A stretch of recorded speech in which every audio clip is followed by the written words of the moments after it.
I have a question for you, and I need you to be completely honest here. Okay, I'm ready. Have you ever felt like a walking onion? A walking onion, that's a very specific mental image. It really is, Okay. right? But just stick with me. Have you ever been so layered up in clothes? Oh, like sweating and uncomfortable. Exactly. Peeling things off, just feeling like a vegetable that's been left out in the sun. Or actually, better yet, have you ever held a grudge against your best friend for 3 years over a single potato? Okay, now you've definitely got my attention. That sounds incredibly petty. It is petty. And I love it. It is glorious. But here's the thing about these weird, specific, kind of embarrassing feelings. Yeah. They aren't just funny stories. According to the source material we're looking at today, they are actually the secret weapon to mastering a new language. I see where you're going with this. We're not talking about textbook English today, are we? Not at all. We are jumping into a really fascinating session from the channel Speak English with Class. The hosts are Anna and Jake, and they've created something that feels very different from your standard, repeat after me lesson. They call it a tiny brain vacation. I really like that concept, a brain vacation. It implies that even if you're physically sitting on a bus, Or folding laundry. yeah, or staring at a spreadsheet at work, your mind can just check out and go somewhere else. Somewhere cozy. Exactly. It's a ticket-free getaway. And the vehicle for this vacation is a game of truth or dare. Which is such a clever way to teach B1 level English conversation. It really is. Because that B1 level, it's tricky, right? It's the intermediate plateau. Right. You know enough to order a coffee or ask where the train station is, but you struggle to express who you really are. You can't quite convey your actual personality yet. Exactly. And that is the mission of our deep dive today. We're going to look at how Anna and Jake use narrative, humor, and some surprisingly deep vulnerability to bridge that gap. To unpack the specific vocabulary of emotions. The stuff that comes up when you stop being polite and start being real. Which is where the real connection happens in any language. Yeah. I mean, you don't make friends by asking for the train schedule. No, you make friends by complaining about the weather or sharing a secret. Speaking of complaining about the weather, let's start right there. Let's do it. Because the session opens with what seems like small talk, but it morphs into something psychological really fast. Right. Jake is having a rough start. He is. He describes this confusing weather pattern, cold morning, hot lunch. Yep. He's dressed for winter, but walking through summer. And that leads to the walking onion comment. He literally says, I am a walking onion. It's such a visceral metaphor. It's brilliant because if he just said, I am hot and wearing a coat, you'd understand the facts. Sure. But walking onion, you instantly feel the layers. You feel the bulk. You might even imagine the smell. Gross, but yes. Yeah. Highly memorable. And then you have Anna, who is having the exact opposite problem. The human ice cube scenario. Right. Yes. She saw the sun, got super excited, put on a light t-shirt, and then the wind showed up to completely ruin her life. She describes holding a cup of hot tea, not even to drink it. Just using it as a small heater for her hands. I've done that so many times. Same here. But what I really love is how they pivot from this physical discomfort to the actual mood of the day. They aren't just talking about temperature anymore. Right. They identify a very specific feeling. A day that isn't happy, but isn't sad. It's just strange. Jake calls it a what is this day kind of day, I feel like I have those days all the time. where you're just kind of floating. And that ambiguity is actually a pedagogical tool here. When the energy is weird and undefined, the brain is sluggish. So they explicitly say they need a game to wake up the brain. Which is why they launch into Truth or Dare. It forces engagement. You can't just passively listen to a game of truth or dare. No, you really can't. So Anna sets the rules. Truth is for stories. Dare is for speaking challenges. It's a safe space, though. No dangerous physical stunts. Language stunts. But the stories, wow. The first truth round is where we get the potato incident. The infamous VIP fry. Yes. Let's set the scene for the listener.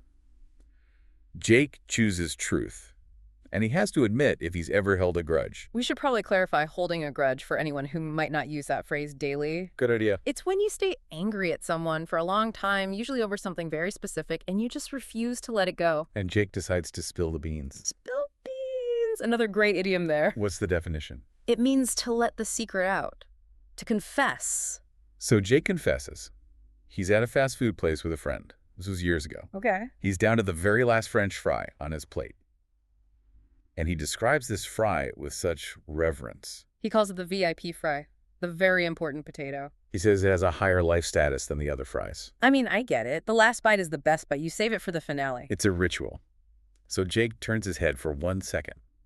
1 single second. No. And when he looks back, the plate is empty. The friend is chewing. The audacity. And the friend uses the worst possible excuse.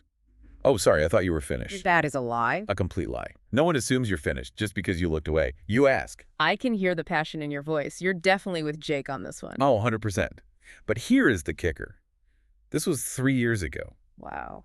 And Jake admits that to this day, every time he sees this friend, his brain plays a slow-motion movie of the fry disappearing. He is still mad. Still mad.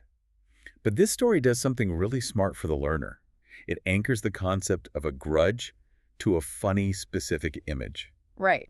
Why is a story about a potato better than just reading a dictionary definition? Because of how our memory works.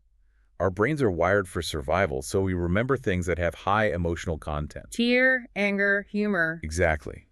By framing this missing fry as a massive betrayal, Jake is tricking the brain into storing the word grudge in a long-term memory center. It's what psychologists call episodic memory. Ah. You aren't remembering a word on a page. You're remembering an event. That makes total sense. I'm never going to forget what a grudge is now. I'll just picture that lonely potato. Exactly.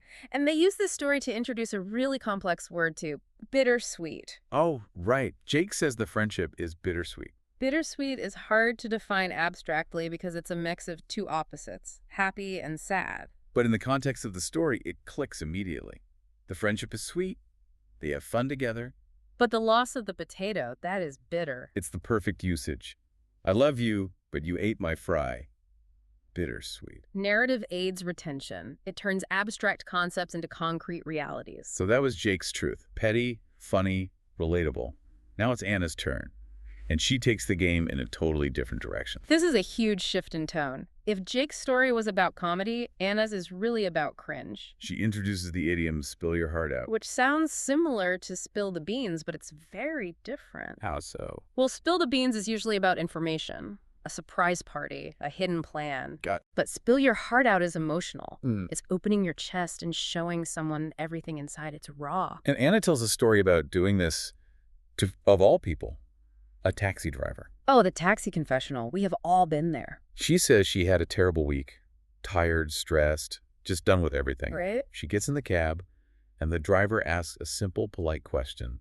Long day. And she says that question pushed her buttons. Pushed her buttons. Usually that means provoking someone, right? Making them angry. Yes, normally. But here, it just triggered the floodgates. She didn't just say yes.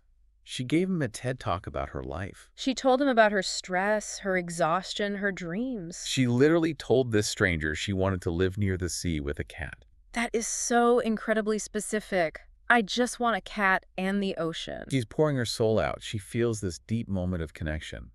She feels, as she puts it, vulnerable. Vulnerable, meaning open to being hurt, unprotected. She's expecting the driver to maybe offer some wisdom, or at least some sympathy. And what does he say?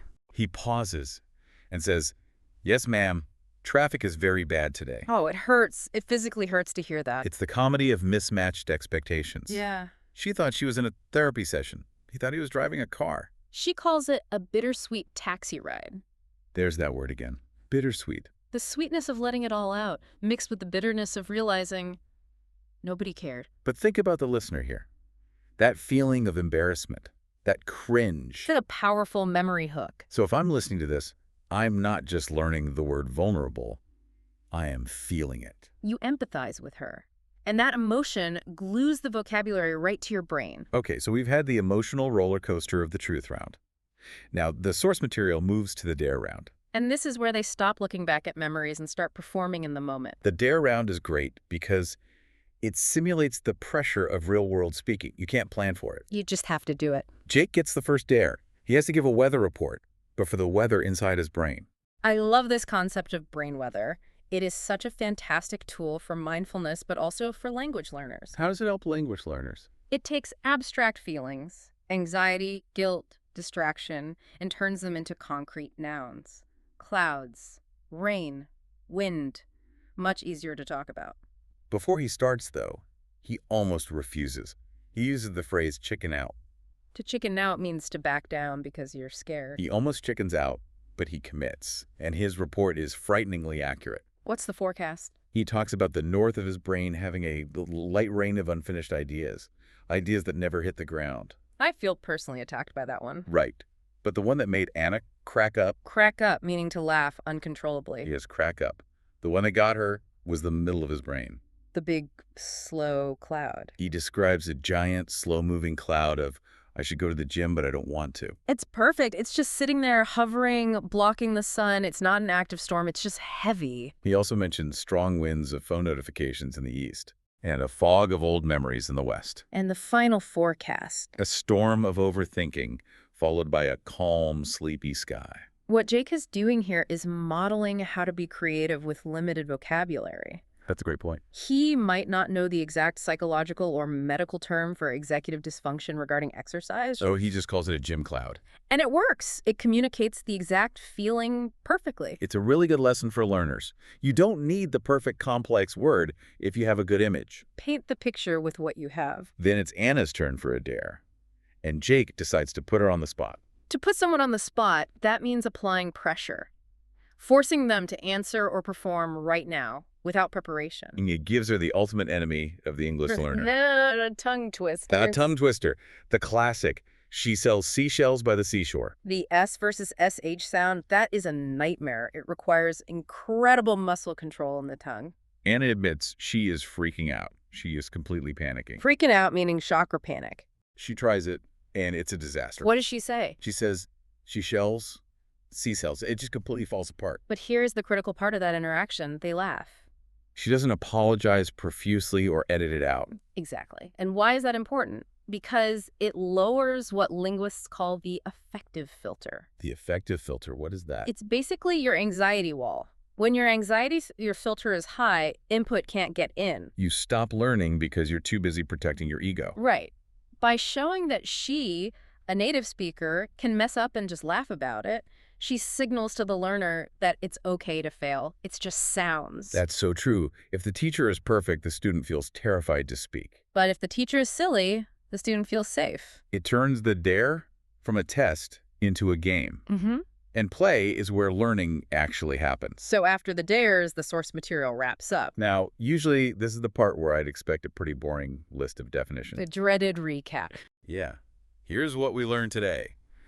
But they do something really interesting instead. They do a word tour. But because of the stories we just heard, the words feel totally different now. They aren't just vocabulary items on a whiteboard. Right. Let's recap them real quick just to see how they feel now. Spill the beans. Telling a secret, like confessing about the fries. Put someone on the spot. Pressuring them to answer quickly. Chicken out. Deciding not to do something out of fear. Crack up. Bursting into laughter. To your heart out. Emotional openness, the taxi cab moment. Freak out. Panic, like facing a tongue twister. Push someone's buttons. Provoking a reaction. Vulnerable. Feeling unprotected. Hold a grudge. Staying angry over the VIP potato. And finally, bittersweet. That happy and sad mix. That is the big takeaway from this deep dive. The method is the message.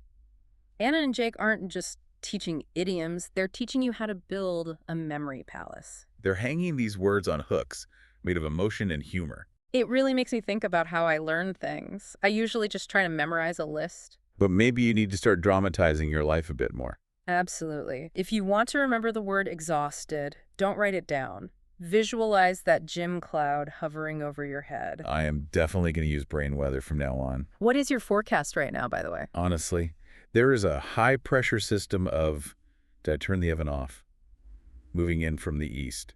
And a slight chance of, I need more coffee. Always 100% chance of coffee. But hearing them talk about these things, it makes the language feel so much more usable. These aren't words for writing formal essays. These are words for chatting with a friend over a drink. And that's the B1 bridge we talked about earlier. You cross that bridge when you can say, I'm freaking out because I spilled the beans, instead of just, I am sad because I spoke. I am sad because I spoke. Sounds like a robot holding a grudge. A robot who lost a potato. Exactly. Before we wrap up, I want to challenge everyone listening. We talked a lot about the word bittersweet today. It's such a specific, lovely, painful word. It captures the complexity of life so well. So I want you to look at your day today. Find one thing that is bittersweet.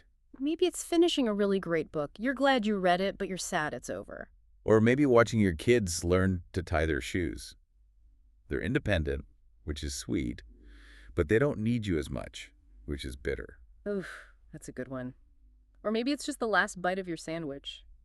The VIP bite. Treat it with respect. Don't let anyone steal it. No, defend it at all costs. And try to use one of these idioms, chicken out, push buttons, spill your heart out in a real conversation today. See if it changes how you connect with the person you're talking to. It might just make you a walking onion, but hey, at least you're expressing yourself. That is the goal. Thanks for taking this brain vacation with us. It's been a blast unpacking the psychology of fries and feelings. Always a pleasure. Don't let the weather get you down. We'll see you all in the next deep dive. Bye.